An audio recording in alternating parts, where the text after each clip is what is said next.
Salve, salve, alunos! Chegamos para mais uma aula de História, aula 26.1.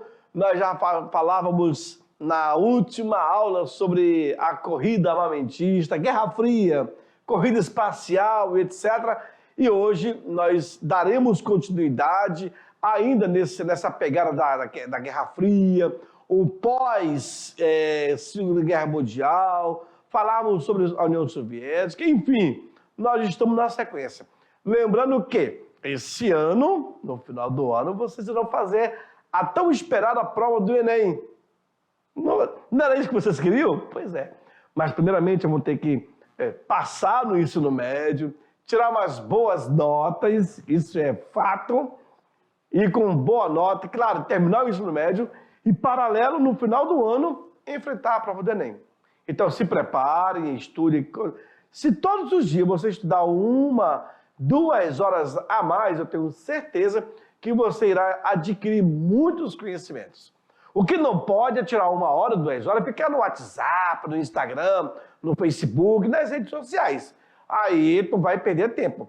Mas se você pegar 1 ou 2 horas por dia, estudando, lendo, exercitando, fazendo redações, etc., eu tenho certeza que você está bem, tá certo? Então, vamos lá para a nossa aula, colocando a data em cima, hoje, da parte direita, né? E depois o título da nossa aula. Joga na tela. A nossa aula de hoje, eu irei falar sobre o socialismo. Socialismo da Revolução à crise. Especificamente, estamos falando da União Soviética. Essa revolução foi em 1917. Vamos saber da União Soviética do pós-guerra. Também vamos aproveitar e falarmos também sobre a Europa Oriental. Aquela parte ali, sentido União Soviética, né? Também irei falar sobre a China e, por que não, também sobre Cuba. A Revolução Chinesa, a Revolução Cubana, tudo isso da aula de hoje. Por isso que se fala da revolução à crise. Para a aula de hoje, aluno, como habilidades, tu tens que analisar a produção da memória pelas sociedades humanas. Conhecer também a dinâmica da organização dos movimentos sociais, assim como a importância da participação da coletividade na transformação da realidade histórico-geográfica. Feito isso, é só correr para o abraço. Certinho? Vamos lá, então. Socialismo da Revolução à crise. A Revolução Russa de 1917 gerou as condições para a criação de um Estado socialista, fundada em 1922. Isso é a União das Repúblicas Socialistas Soviéticas. Tá bom? A Revolução, ela começa em 1917. Isso vai gerar condições para a criação de um Estado socialista. A União Soviética de 1922. Caramba, professor! Então, basicamente, 5 anos depois é gerada a União Soviética. Exatamente. Isso dentro do governo de Vladimir Lenin. Quer ver? Veja aí. Aí nós temos a derrubada. Aí, essa imagem, você pode fazer várias leituras dela. Várias leituras. Vejam, senhores, na expressão desses jovens querendo tirar esse muro que separa as duas Alemanhas. A Alemanha socialista e a Alemanha capitalista. Ali em cima, os soldados do lado capitalista vão ficar olhando, porque isso parte mais do socialismo. Porque o lado da Alemanha capitalista estava indo de vento em popa, com as fábricas, as produções. O movimento ali era contínuo na Alemanha capitalista. Na Alemanha socialista, aí você não via de diferença nenhuma, piorando cada vez mais. E um detalhe, a Alemanha ela foi dividida através desse Muro de Berlim da noite para o dia. É uma construção que foi feita da noite para o dia com o apoio da União Soviética, com o patrocínio da União Soviética. E aí começou a se inflamar a insatisfação popular. Pessoas foram lá, começaram a fazer pressão aos soldados que não reagiram, nem podiam reagir. E aí não deu outra. Bastou alguém aparecer com uma picareta, uma marreta, e começou a bater. Para quê? Para derrubar, para poder buscar essa integração.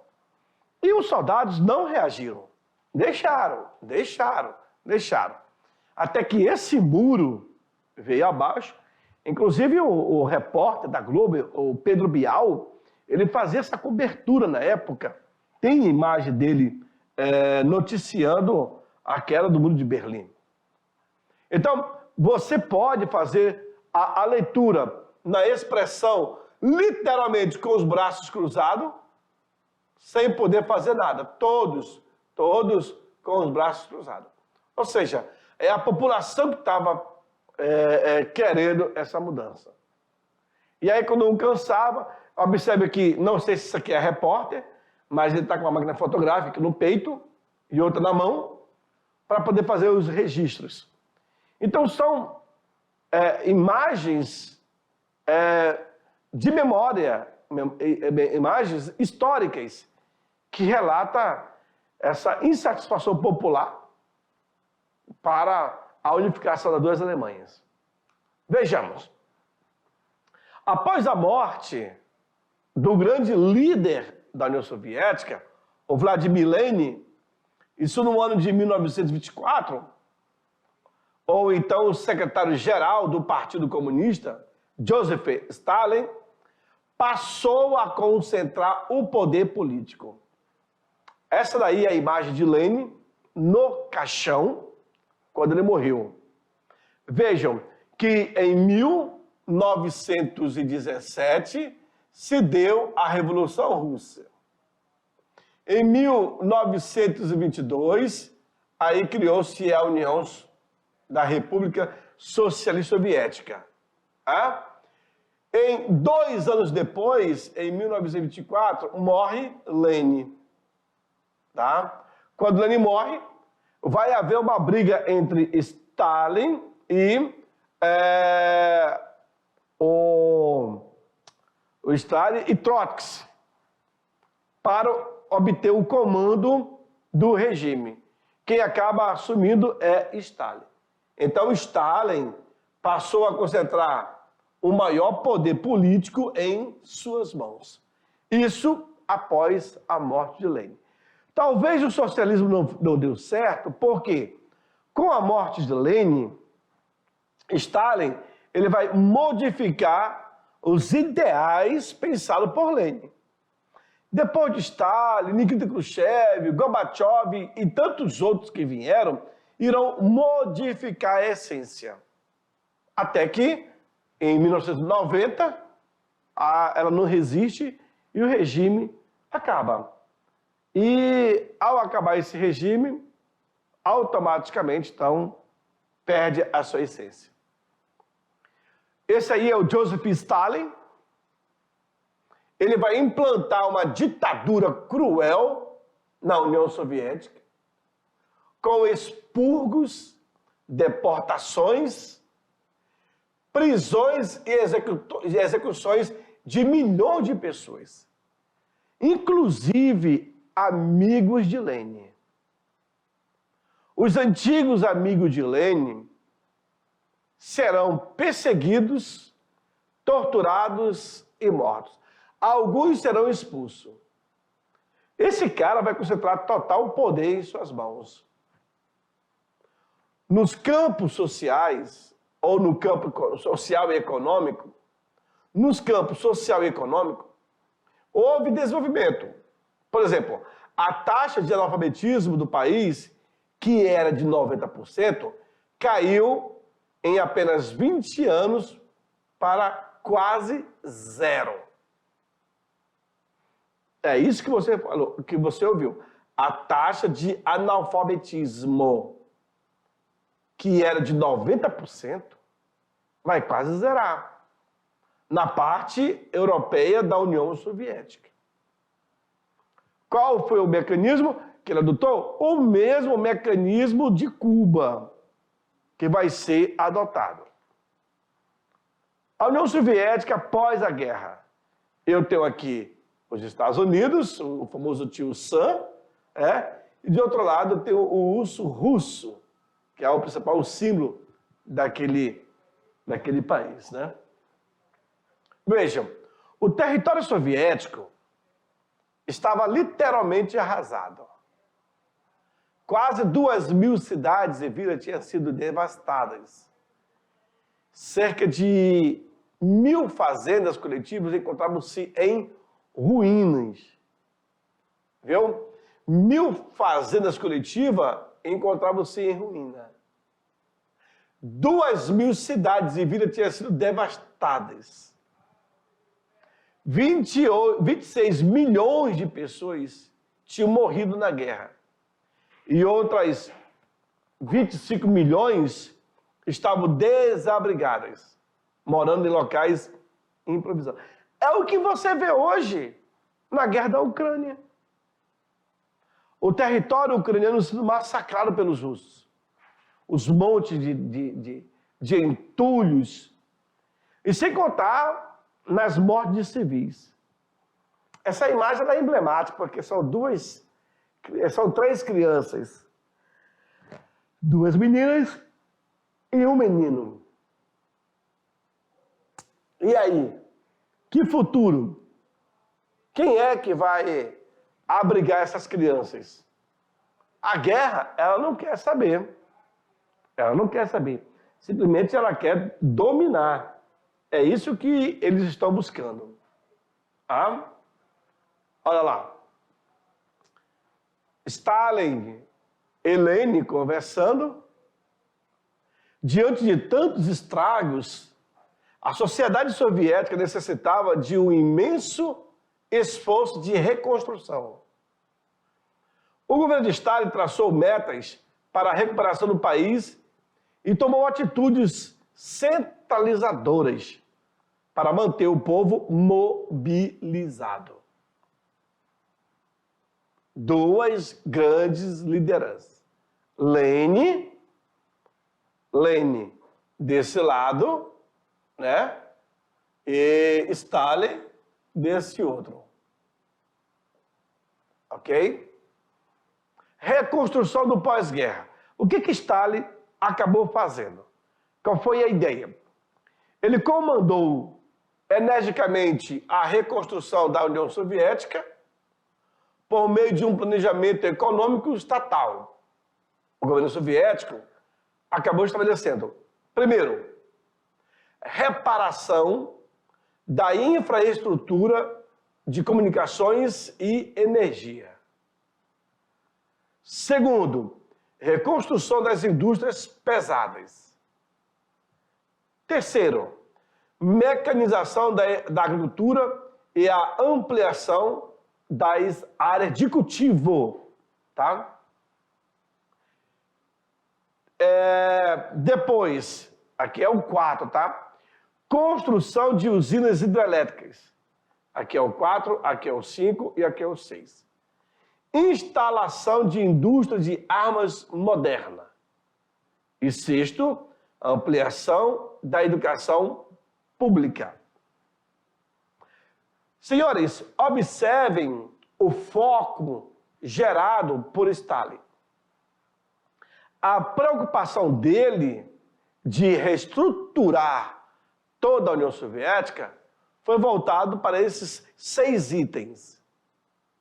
1. Reparação da infraestrutura de comunicações e energia. 2. Reconstrução das usinas pesadas. 3. mecanização da agricultura e ampliação das áreas. 4, construção de usinas hidrelétricas. 5, instalação de indústria de armas modernas. E 6, ampliação da educação pública. Observe que os temas centrais é mais de reconstrução, de refazer. O pátio industrial, a questão das armas era necessário, um olhar diferente para a agricultura, passando aí a mecanização e ampliação das áreas. Enfim, toda umas estruturas foram pontuadas. E Stalin, ele trabalha nesse sentido. Certo? Bom, pela imagem, dá para se perceber. Stalin, grande líder, nesse momento, fica no lugar de Lenin, e quando ele vai observar a sua grande importância. Europa Oriental. E aí você vê no mapa a Rússia, esse mapa aí roxo, deixa eu destacar para vocês aqui, ó. Aqui eu tenho a Rússia. Moscou, bem logo aqui. A guerra da Ucrânia, tá aqui a Ucrânia, ó. A Ucrânia tá bem aqui. Aí eu tenho Romênia, eu tenho Polônia, eu tenho Moldávia, eu tenho vários outros países. A instalação do socialismo no país do leste europeu teve como ponto em comum a luta contra o nazismo. Os antigos colaboradores dos nazistas foram repelidos pela população. Apoiado pela União Soviética, conquistou o poder e instalou um governo baseado no modelo soviético. Por aqui, você vê tantos outros países, pequenos, menores, nanicos, que irão serem criados. A ideia de Moscou hoje, a ideia da Rússia hoje, é tomar esse território. Olha que a Ucrânia é bem grande. Bem grande. E mesmo assim, está resistindo. Mas se a Ucrânia... Bem aqui eu tenho a Alemanha. Se a Ucrânia ela faz fronteira com a Rússia e possivelmente a Ucrânia ia passar a ser a fronteira da OTAN, se a Rússia toma a Ucrânia, ela vai ter como obstáculo aqui, ó, a fronteira também da Polônia, que é a OTAN. E aí? Vejam, aqui ela faz parte, na verdade, do Pacto de Varsóvia, né? Depois ela cai fora. Viu? Olha lá. As primeiras medidas adotadas nesses países estavam o domínio político do Partido Comunista. O fim da propriedade privada, veja aí, o fim da propriedade privada, dos meios de produção e o controle da economia pelo Estado. Não tem essa de dizer que a produção em si seria privado e não é negativo. Bancos, fazendas, fábricas, transportes, comunicação e educação, olha só, passaram ao controle direto do governo. Entendeu? O governo socialista acabou tomando tudo para si. Não existe mais essa de propriedade privada, ok? Os meios de produção agora, ela é coletiva. A economia passa a ter o controle do Estado. Então, tudo hoje é gerado pelo governo. Banco, fazendas, transporte, comunicação e educação. Certo? Vejam, nesse mapa da União Soviética, você vê a dimensão do território que eles ocupam. Comecon. Eu tenho um Comecon e também tenho um Comiforme. No contexto da Guerra Fria, Tratado de Cooperação Econômica, chamado Comecon, de 1959, e o militar, que é o Pacto de Varsóvia de 55, foram assinados entre o governo da União Soviética e os governos socialistas dos países da Europa Oriental. O objetivo era fortalecer a aliança do bloco socialista diante da oposição dos governos capitalistas ocidentais, comandada pelos Estados Unidos. Então, aquilo, enquanto a Europa e os Estados Unidos criou-se o Plano Marshall, olha aí, se criou o Plano Marshall, o leste europeu acaba criando o Comecon. Tem o Comecon e o Cominform, tá? Que seria uma aliança econômica entre os países envolvidos nesse mesmo regime que era o socialismo. Vejam, daí a gente parte para a China. A China, senhores, ainda no século XIX, isso aqui é Mao Tse-tung, tá? Mao Tse-tung. No século XIX, o país passou a ser alvo da expansão imperialista ocidental, principalmente por parte dos ingleses. A China. Vejam, instalação da República com o declínio da monarquia chinesa, era isso mesmo, um dia foi monarquia. Surgiu um movimento liberal burguês, liderado por Sun Yat-sen, que no ano de 1911 derrubou a monarquia Manchu e vai proclamar a República Chinesa. Então vejam, ela foi uma monarquia e depois se torna uma república, depois de ir para o império, certo? Lembre-se bem desse camarada. Um sistema liberal por Sun Yat-sen.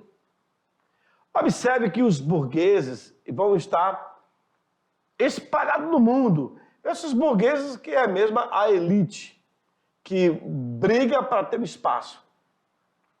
Vejam, houve então uma guerra civil dentro do território chinês. Por volta do ano de 1930, dois grupos políticos rivais, com ideologias totalmente antagônicas, começam então a disputar o controle da China. Vejam, de um lado, eu tenho aí as forças capitalistas e de outro lado eu tenho as forças comunistas. As forças capitalistas serão comandadas pelo general Chiang Kai-shek, viu? Que era do Partido dos Kuomintangs, ou Partido Nacionalista. De outro lado, eu tenho a turma que vai ser comandada pelo Mao Tse-tung, que fazia parte do Partido Comunista Chinês, o PCC, que se consagraria como o principal líder da Revolução Chinesa, e a partir da grande marcha, como se fala. Então, eu te chamo a atenção. Eu tenho aqui o lado capitalista, olha aqui, eu tenho o lado capitalista e eu tenho o lado comunista. Tá? O lado capitalista será comandado por Chiang Kai-shek. Presta atenção. E o lado comunista é comandado por Mao Tse-tung. O lado capitalista, comandado por Chiang Kai-shek, é do Partido dos Kuomintangs. E o lado comunista, comandado por Mao Tse-tung, é do Partido Chinês, o PCC, Partido Comunista Chinês, que lá na frente vai se consagrar um grande líder da Revolução. E Chiang Kai-shek acaba fugindo, indo para a ilha de Taiwan. Vejam.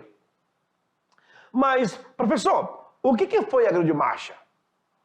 A Grande Marcha foi a travessia de quase 10 mil quilômetros que foi empreendida entre o ano de 34 a 35, durante um ano, pelas tropas comunistas até o noroeste da China. As tropas comunistas comandadas por Mao Tse-tung. Presta bem atenção. Ó, os dois grupos enfrentaram-se uma guerra civil, interrompida em 37, devido ao ataque japonês à China.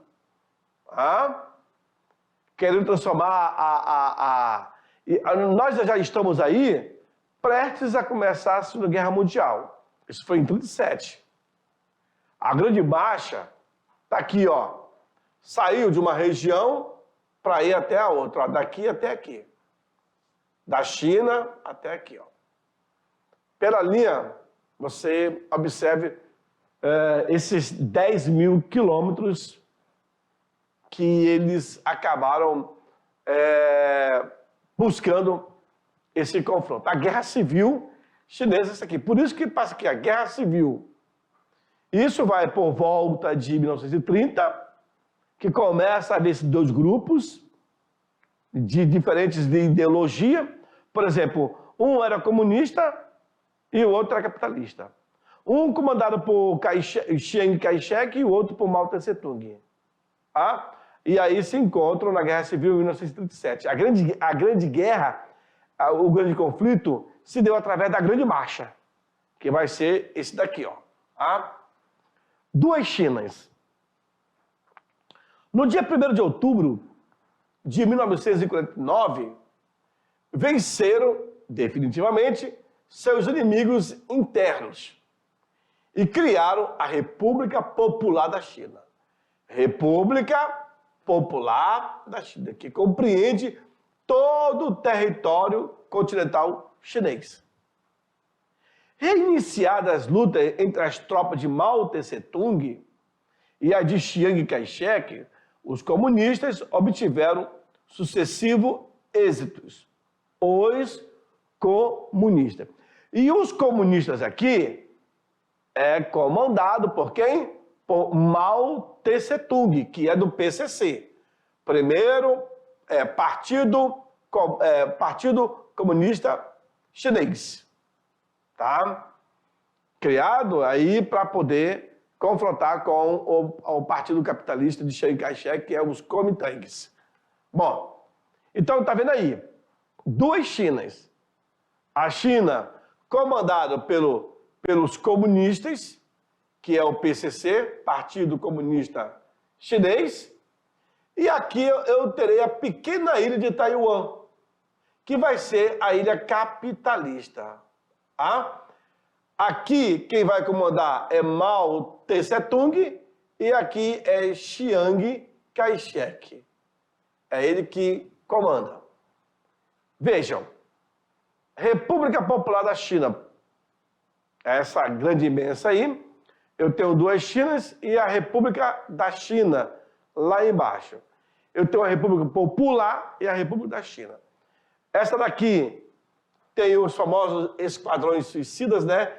Insular, também chamada de Taiwan ou de Taipei. E a outra China Popular, também chamada de China Continental, terceiro maior país do mundo, também chamado de China Comunista. Então, se vocês verem por aí algumas derivações nesse sentido aqui, observe que tem tudo a ver com o mesmo elemento que se fala aí, tá bom? Olha aí.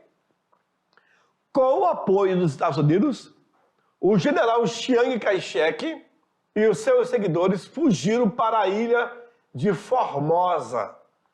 Ali irão fundar a República da China, mais conhecido como a China Nacionalista, ou simplesmente a ilha de Taiwan. É essa que eu chamo a atenção para vocês. Bem pequena. Enquanto tanto os representantes da China Popular como da China Nacionalista passaram a reivindicar, desde então, a condição de legítimo governo da China. Ok? E aqui Quem assume é Mao Tse-tung. Fechou? Bom, saindo da China, vamos para Cuba? Pois é, o país cubano. Houve diretamente a influência dos Estados Unidos para tirar Fulgêncio Batista do poder. Até então, vejo para vocês, desde sua independência, Cuba ficou sob a influência dos Estados Unidos. Em 1902, o Congresso cubano foi convencido a inserir na nova Constituição do país a emenda Platt, que concedia ao governo dos Estados Unidos o direito de intervir em Cuba sempre que seus interesses se vissem ameaçados. De um lado, aqui eu tenho Che Guevara, mais conhecido como Che Guevara. O nome deste rapaz é Ernesto Che Guevara da Sierra. E de outro lado eu tenho Fidel Castro. Governo de Fulgêncio Batista. Esse aqui é o Fulgêncio Batista. Ó, de 33 a 59, o sargento Fulgêncio Batista foi homem forte de Cuba, tendo assumido o controle das Forças Armadas e liderado a deposição do presidente Gerardo Machado e Morales. Viu? Ó, Batista acumulou uma fortuna ilícita, utilizando métodos violentos contra seus inimigos. E aí vocês podem observar. Esse aí é o Fulgêncio Batista. Certinho? Vamos lá. Revolução Cubana. Reagindo à situação de dependência e subordinação em relação aos Estados Unidos, um grupo de guerrilheiros, comandado por Fidel Castro e Ernesto Che Guevara, começaram então uma luta contra o governo Batista. Isso no ano de 1956. Daí, vitoriosa, a Revolução Cubana caminhou rumo ao socialismo. Entre suas principais medidas, destacou-se a reforma agrária, pela qual o uso da terra por latifundiário cubano e estrangeiro foi proibido e as propriedades foram confiscadas pelo Estado. Ou seja, o mesmo estilo do socialismo russo foi implantado agora no comunismo, no socialismo cubano. Aqui nós temos Che Guevara, mais alguns companheiros que estão na Baía dos Porcos, travando essa guerra contra os americanos, né? Para poder... Que, na verdade, tinha aí o exército do Fulgêncio Batista com apoio americano. Conflito com os Estados Unidos. Iniciaram-se, então, o conflito entre o novo governo cubano e o governo dos Estados Unidos. Como marco desses conflitos, podemos destacar a invasão da Baía dos Porcos, o embargo econômico e a crise dos mísseis. Observe que os cubanos terão diretamente o apoio da União Soviética. Nós estamos na Guerra Fria. Tanto é que a União Soviética vai acabar implantando alguns mísseis em Cuba, e esses mísseis estarão virados para os Estados Unidos. Os americanos detectam esses mísseis e dão aí, 72 horas, 3 dias, não é isso?